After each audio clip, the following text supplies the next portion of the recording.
As you're no doubt aware, coronavirus, formerly known as COVID-19, is currently wreaking havoc on the world. But what exactly are we doing to fight it? Sure, you've probably heard the advice about washing your hands and staying home if you're sick, but what about things like vaccines? What about drugs for people who are already infected? Do we have what it takes to stop this thing? In the next few minutes, I'm going to do my best to answer all of these questions and give you a rundown of the technological tools that we're using to fight the pandemic. I'm Drew Prindle, and you're watching The Deets, a show where we demystify the technologies that are shaping the future so you can better navigate this increasingly high-tech world. So right now, in order to effectively stop this virus, we need to do three main things.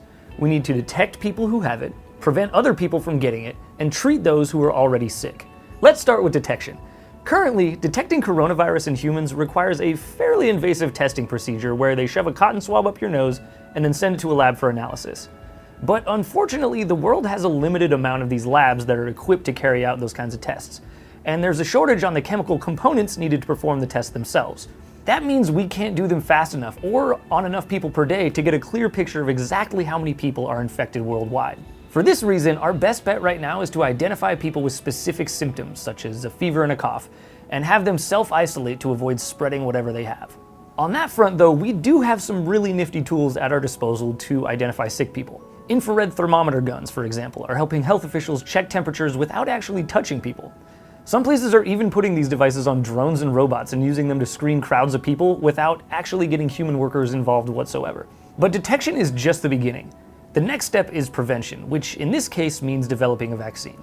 Right now, there are dozens of pharmaceutical companies racing to develop a vaccine for COVID-19, but there's one in particular that's showing a lot of promise.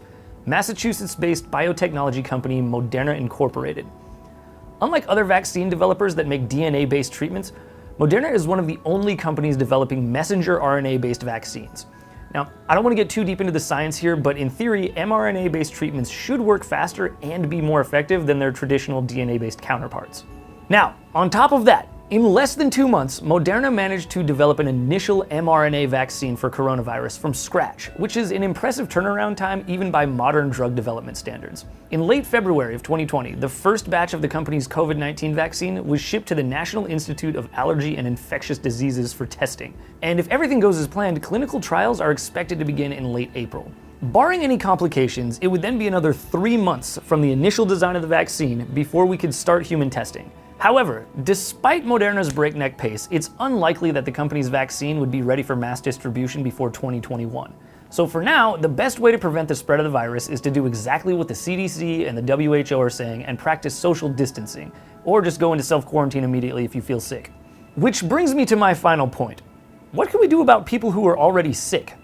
Is there anything we can do to cure this thing, or do we just have to let the virus run its course and hope for the best? Well, thankfully, not only are there dozens of companies working on drugs and medication for coronavirus, but there's already one drug that's in stage 3 clinical trials, which means it's already being tested on humans. Remdesivir, as it's called, is an antiviral drug developed by pharmaceutical giant Gilead Sciences. Oddly enough, this drug was originally developed to fight the Ebola virus a few years ago, but it was so ineffective that they stopped using it. But now it's being tested in new clinical trials, and global health authorities have called it the most promising of possible treatments for people who are severely ill with the novel coronavirus. In fact, in January of 2020, remdesivir was given to the first confirmed US coronavirus patient in Washington state, and while we can't say for sure that it was the drug that did it, the patient's condition improved dramatically the next day, and he was eventually discharged. Don't get too excited though. Still more tests are needed before we can be sure of remdesivir's effectiveness. But if it does work, it'll be a huge win. It won't stop people from catching the virus, but it could stop them from dying from it. All things considered, the most important thing to remember here is that in spite of all the crazy headlines and the coronavirus-induced panic that's rippling through the world, humanity is better equipped to respond to a viral outbreak like this than it's ever been in the history of our species. If we put our heads together and we use the best tools and technologies at our disposal, there's no reason to think we can't overcome this thing.